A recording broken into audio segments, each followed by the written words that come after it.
yang pada saat dia itu mengejar dunia diberikan oleh Allah Ta'ala. Memang diberikan. Iya, tetapi ingat itu ujian loh, bukan hasil. Karena kalau saya itu berpikir hasil, itu kan harus kita pikirkan itu akhirat. Jadi jangan dunia, dunia itu tetap ujian. Jadi hasil itu akhirat.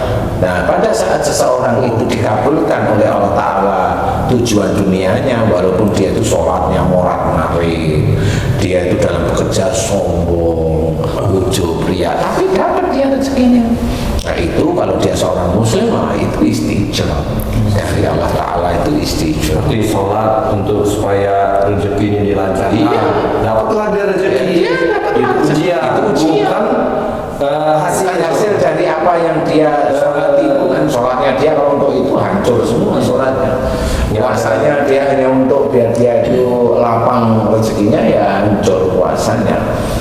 Niatnya dia walaupun pakai bismillah, tapi niatnya kuat di hati itu tidak karena Allah sebenarnya, untuk dunia. Nah itu malaikat tahu. Jangan menipu malaikat dengan kita itu pura-pura bismillah, selesai dengan pura-pura bismillah, karena banyak yang ngajarin itu kalau mau kaya begini, kalau kamu sukses begini. Nah itu kan pura-pura akhirat aja.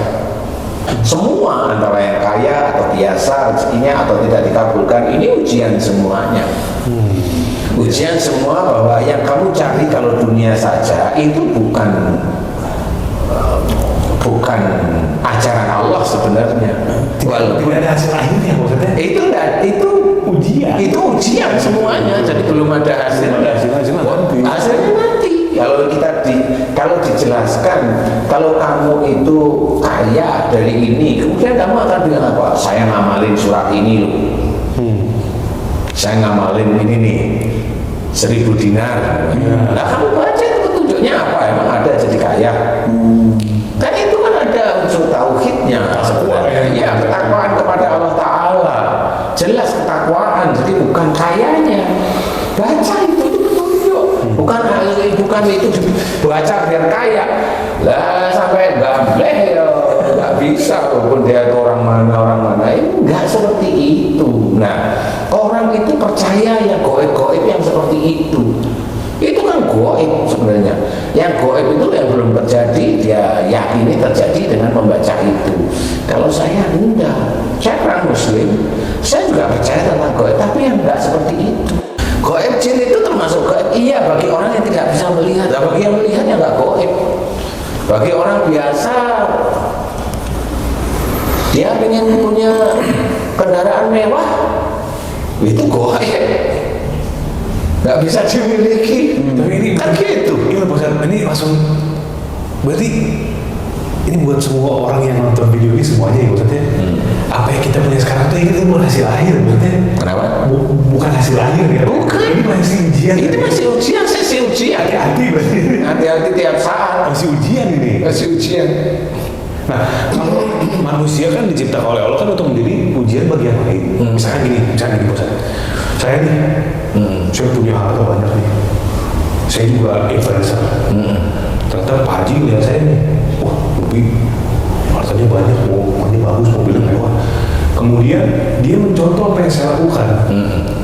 Saya kalau ngomong ya asal, saya juga kalau bersihkan ya asal. Kemudian ibadah juga enggak gitu ya maksudnya. Kan bisa kelihatan orang ibadah itu dari ucapan kan kalau dia ngomong kotor kita bisa sedikit aja kita bisa menyimpulkan gitu ya. Nah kemudian Pak Haji ini mengikuti lah. Udah bisa kayak begitu lewat istidlolnya saya misalnya. Nah kan saya ujian Pak Haji nih.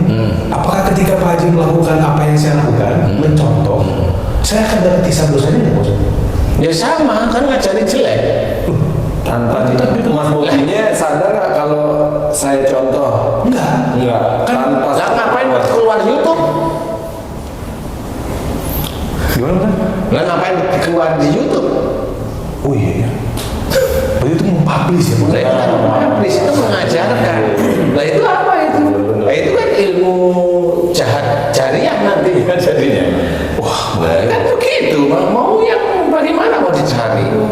Jadi kalau memang mau keluar di YouTube ya harus tertib beneran. Mau bicara itu ya tertib. Sehari-hari tertib, jangan cuma di depan kamera aja tertib. Nanti dia akan ditanya kenapa kamu begitu? Ya karena saya mencontoh si Fulan ke bawah. Lah iya, itu kan akhirnya si Fulan itu kan menjadi gerbong lokomotif dari semua rombongan. Jadi kayak umpamanya seseorang influencer nih, sekarang kena ke polisi nih, dia nyontoh, ya semuanya begitu. Yang muslim-muslim itu kena cara ngomong, cara ini, kemudian yang subscribe-nya banyak nih jutaan, kemudian viewernya jutaan, itu tiap hari dia mendengar kata-kata binatang dengan nama awal A, namanya memaki dengan B gitu. Nah itu kan dia masuk aja ke telinga, akhirnya ngikutin kayak gitu. Dia nurunin. Kalau dia nggak punya dosa, dari mana nggak punya dosa kalau dia ngeluarin begitu? Nggak bisa. Pernah dengar ini nggak? Apa? Ya belum dia ngomongin. Ini pepatah apa? Pepatah ya kalau kita ngasih pakai tangan kanan, yang kiri, tangan kiri jangan sampai lihat. Oh, itu hadis itu. Hadis itu Ustaz ya? Oh itu hadis ya? Ada lagi sekarang tandingannya Ustaz. Apa? Kalau tangan kanan beli, tangan kiri IG story. Itu udah jadi apa namanya?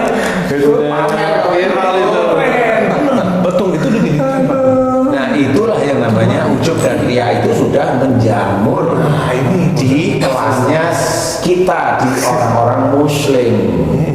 Ujub ria itu menjamur sebenarnya. Dia mau memberikan contoh atau dia mau pamer itu di titik-titik itu sebenarnya. Kalau kita ngebahas gini, ini kan kalau di Islam tuh begini, mereka tuh selalu punya dalil yang benar ya Pak Ustaz, ketika memang di penghujung akhir zaman itu seorang muslim itu memegang dia memegang agama itu seperti gambar api itu kayaknya gitu bukan sih Pak Ustaz? Ya memang betul, sebenarnya nggak cuma akhir zaman ya, sejak dulu ya memang susah.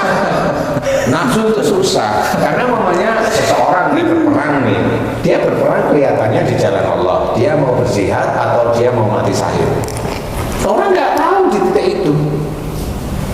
Orang yang niatnya berjihad itu betul-betul dia harus dalam berperang itu kalau bisa saya tidak boleh mati dan saya selesaikan banyak musuh, kan begitu. Tapi kalau dia itu masih saya kan Ustaz? Walau alam ya hatinya gimana ya tahu. Ada juga di zaman Nabi, dia berjihad, tapi dia itu ingin dipuja-puja. Iya. Oh. Ya nggak bisa seperti itu yang ketahuan, yang nggak ketahuan. Malah pengen mati syahid deh. Lah, dia pengennya mati syahid, dan pengennya dia. Ini di hadapan Allah memang syahid benar apa enggak? Karena ada ketentuan namanya syahid. Bukan kalau sakit perut mati itu syahid. Banyak itu yang kena COVID itu sakit perut mati, syahid nanti. Berarti syahid itu tersembunyi ya? Syahid itu penilaian kalau memang itu di hadapan Allah itu sulit. Iya. Itu harus bisa kasat mata tidak bisa aja. kasat mata melihat itu kelihatan syahid itu tidak bisa. Hati seseorang yang melakukan. Iya, seperti itu. Jadi nggak bisa. Makanya dalam hal-hal sehari-hari kita harus melihat kalau orang ini ngasih orang biasa, lu banyak orang bisa. Insya Allah yang seperti itu banyak, yang ujub ya banyak itu yang berseliweran di YouTube. Tapi yang manfaat yang mana? Apakah itu manfaat? Itu bukan manfaat ya, mendukung rating aja, mendukung rating, mendukung apa namanya viewer aja. Nah itu kan viewer itu nanti juga dia dapat uangnya dari situ. Kan sebenarnya kita harus berpikir, ya harus berpikir mau ke arah mana sebenarnya Jadi ini ya bisa jadi apa namanya? Jadi lebar ya sih. Iya. Tapi bisa nggak ini sarana YouTube ini kita jadikan sarana untuk mengejar akhirat? Ya bisa kalau memang pelajarannya pelajaran baik. Jangan pelajaran nih teknik merancang gedung, kasih tahu, tapi nggak dikasih tahu gimana nyurinya dari bahannya ya kan nggak kasih tahu ya. Karena nggak mungkin dikasih tahu di YouTube. Karena rahasianya dia. Karena bisa ketangkap. Iya. Yang tadi jadi pahala jariah juga ya? Apa?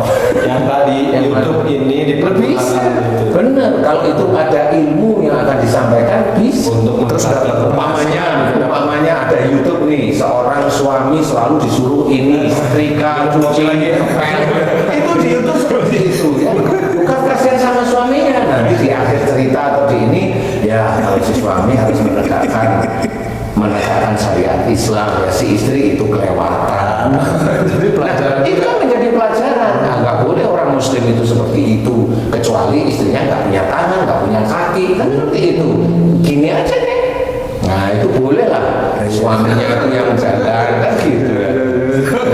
Kalaupun dibantu suami yang baik itu kan menolong istri, iya, tapi istrinya bukan karena dia mengerjakan terus suaminya menolong. Nah, istrinya sejak awal itu belum ngerjain, dia nyuruh sama suaminya.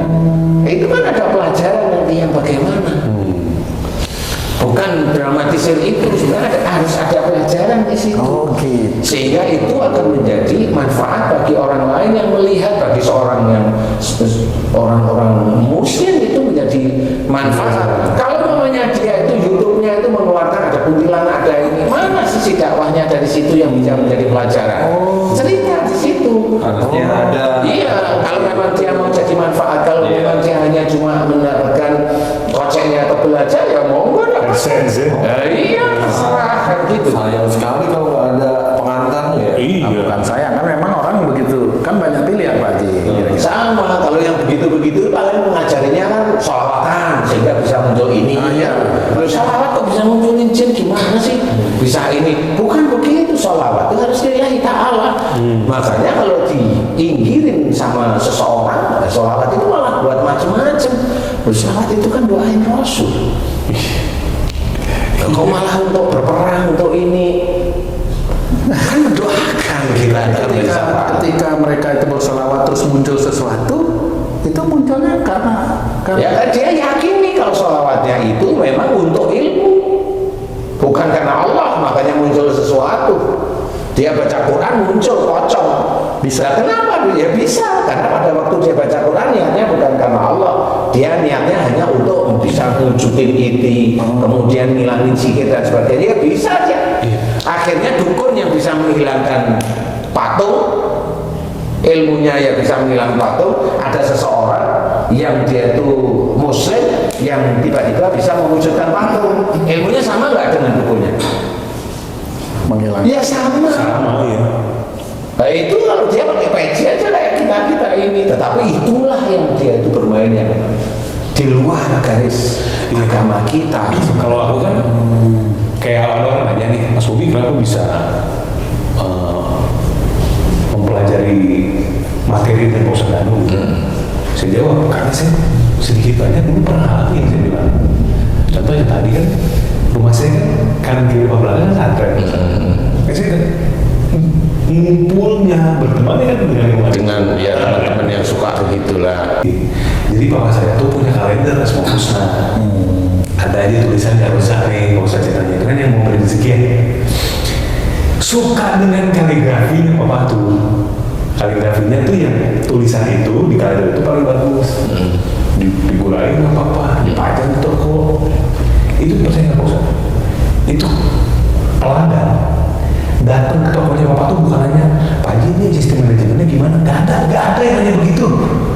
Pak Haji gurunya siapa? Siapa itu?